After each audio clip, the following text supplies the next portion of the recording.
Mais quelqu'un qui n'est pas dans l'islam et qui a une aversion profonde pour l'islam, qu'est-ce que tu lui dirais? Bon, déjà, moi, il y a un truc qui, au-delà de musulmans, pas musulmans, c'est nous, on a, problème, on a toujours tendance à faire nous, vous. Pour moi, ça, c'est problématique parce qu'on vit dans une même société. Oui. On est tous des citoyens d'une même société.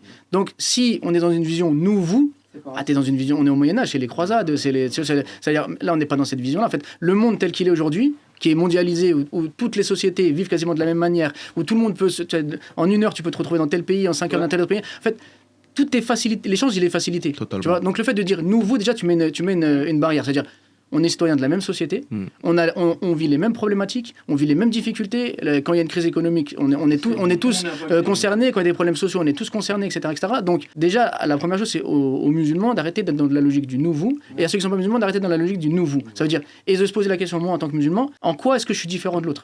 Et je suis témoin de quoi? Et si je suis témoin de quoi, je suis acteur de quoi? C'est-à-dire, qu'est-ce qu'en fait je propose et je produis, non pas de manière apologétique, ah voilà, ma religion c'est la meilleure, voilà ce que je propose, mais de manière naturelle, qu'est-ce que j'apporte en fait à la société? Et donc, pour dire à un non-musulman, qu'est-ce qu'il doit penser de l'islam? Moi, la meilleure chose que je lui dis, c'est de prendre un livre. Et de regarder dans les sources, finalement, qu'est-ce que c'est que l'islam en tant que tel. Et de ne pas s'arrêter juste sur des comportements qui sont des comportements liés à des situations économiques, sociales, politiques, etc., etc. Donc de dépasser ça. Mais surtout, et ça ne concerne pas musulmans, pas musulmans, c'est pour l'ensemble, en fait, il faut aller vers la rencontre et vers le dialogue. C'est-à-dire, à partir du moment où les gens se rencontrent de manière saine, ben, chacun va apprendre de l'autre. Et quand on regarde l'histoire des civilisations, quelle que soit la civilisation, il n'y a pas une civilisation qui est née de zéro et qui a créé quelque chose qui n'existait pas.